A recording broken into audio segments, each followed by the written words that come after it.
Hi friends, this is Bani and welcome to my channel. বন্ধুরা, আজকে আমি তোমাদের জন্য একটা ইম্পর্টেন্ট টপিক নিয়ে এসেছি। দেখো, বাংলায় আমরা প্রায় বলে থাকি, তুমি দিনের পর দিন অলস হয়ে যাচ্ছ।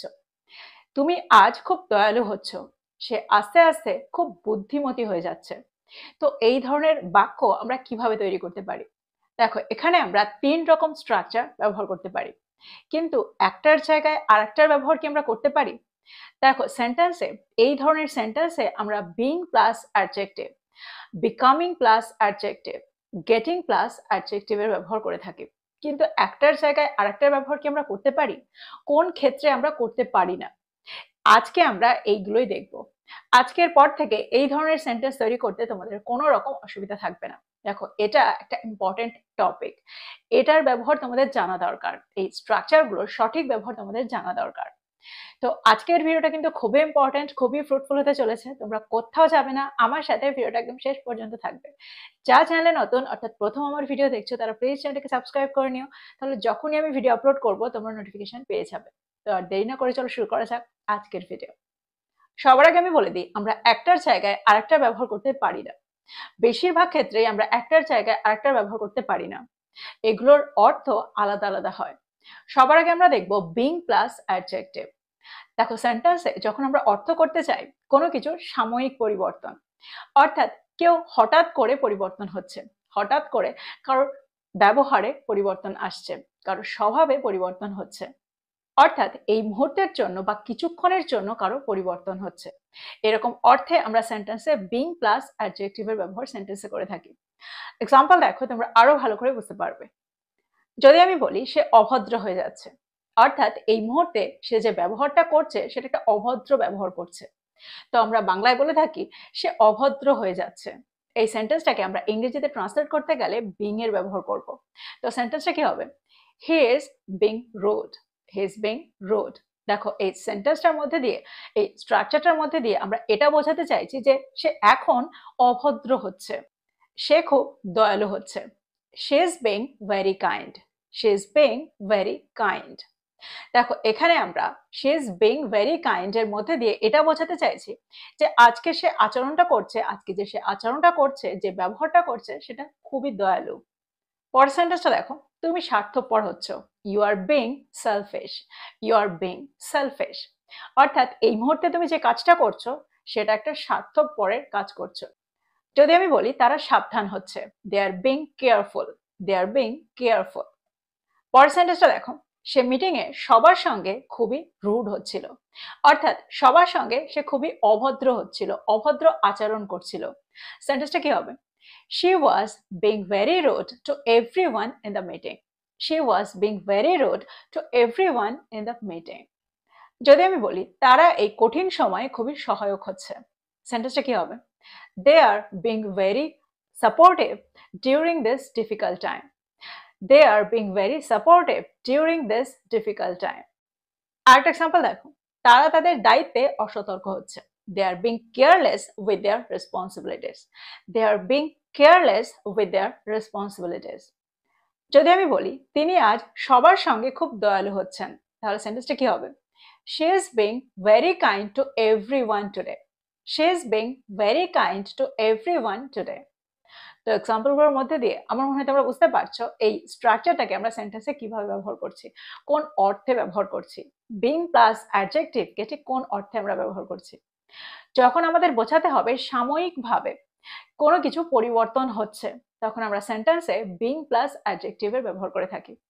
এবার আমরা দেখব বিকামিং প্লাস অ্যাডজেক্টিভের ব্যবহার। দেখো, সেন্টেন্সে আমরা বিকামিং প্লাস অ্যাডজেক্টিভ এই স্ট্রাকচারটা ব্যবহার তখন করি যখন আমরা বোঝাতে চাই গ্রাজুয়ালি কোনো কিছু চেঞ্জ হচ্ছে, কোনো কিছু পরিবর্তন হচ্ছে। সেন্টেন্সে যখন ধীরে ধীরে কোনো কিছু পরিবর্তন হওয়া বোঝায়, আস্তে আস্তে কোনো কিছু পরিবর্তন হওয়া বোঝায়, কোনো কিছুর স্টেট চেঞ্জ হওয়া বোঝায়, তখন আমরা সেন্টেন্সের স্ট্রাকচারটা ব্যবহার করে থাকি। অনুশীলনের সাথে সাথে সে আরো আত্মবিশ্বাসী হয়ে উঠছে, she is becoming more confident with practice, she is becoming more confident with practice. দেখো, এখানে আমরা বিকামিং প্লাস অ্যাডজেক্টিভের ব্যবহার করেছি, কারণ ব্যাপারটা একবারেই হয়নি বা কিছুক্ষণের জন্য হয়নি বা সেই মুহূর্তের জন্য হয়নি, ব্যাপারটা ধীরে ধীরে হচ্ছে, গ্রাজুয়ালি হচ্ছে। যদি আমি বলি ছবি আঁকায় তারা আরো দক্ষ হয়ে উঠছে, সেন্টেন্সটা কি হবে? They are becoming more skilled at drawing. They are becoming more skilled at drawing. সে তার পড়াশোনায় আরো মনোযোগী হয়ে উঠছে। He is becoming more focused on his studies. He is becoming more focused on his studies. পরের সেন্টেন্সটা দেখো, খেলাধুলায় তারা আরো অ্যাক্টিভ হয়ে উঠছে, আরো সক্রিয় হয়ে উঠছে। সেন্টেন্সটা কি হবে? They are becoming more active in sports. They are becoming more active in sports. যদি আমি বলি পরীক্ষাটার আগে সে আরো শৃঙ্খলাবদ্ধ হয়ে উঠছে, তাহলে সেন্টেন্সটা কি হবে?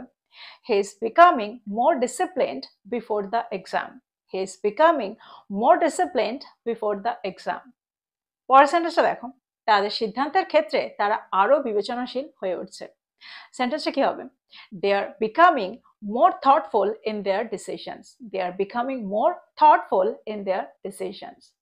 প্রত্যেকটা সেন্টেন্সকে খুব ভালো করে লক্ষ্য করো। দেখো প্রত্যেকটা সেন্টেন্সে আমরা কিন্তু এটা বোঝাতে চাইছি কোনো কিছু ধীরে ধীরে পরিবর্তন হচ্ছে, গ্রাজুয়ালি পরিবর্তন হচ্ছে। অর্থাৎ যখন কোনো প্রসেস বোঝাতে চাইছি, কোনো পদ্ধতি বোঝাতে চাইছি, অর্থাৎ এই পদ্ধতির মধ্যে দিয়ে এই ব্যাপারটা পরিবর্তিত হচ্ছে, কোনো একটা কিছুর রূপান্তর ঘটছে, তখন আমরা সেন্টেন্সে এই স্ট্রাকচারটা ব্যবহার করি। যদি আমি বলি লক্ষ্যগুলো নিয়ে তিনি আরো বাস্তববাদী হয়ে উঠছেন, তাহলে সেন্টেন্সটা কি হবে? She is becoming more realistic about the goals. She is becoming more realistic about the goals. তারা বিপদগুলো সম্পর্কে আরো সচেতন হয়ে উঠছে। They are becoming more aware of the dangers. They are becoming more aware of the dangers.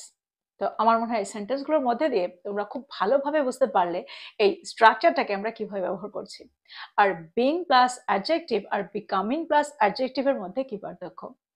এবার আমরা দেখবো এর পরেরটা। এবার যেটা আমরা দেখবো সেটা হলো গেটিং প্লাস অ্যাডজেক্টিভ।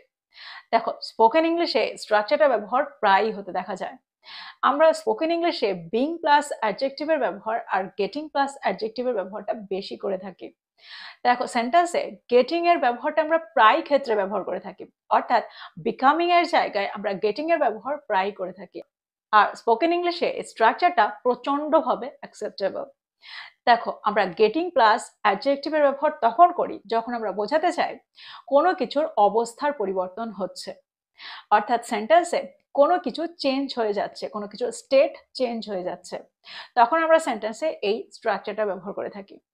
এক্সাম্পল দেখো, সে সাক্ষাৎকারটা নিয়ে নার্ভাস হয়ে পড়ছে। হি is getting nervous about the interview.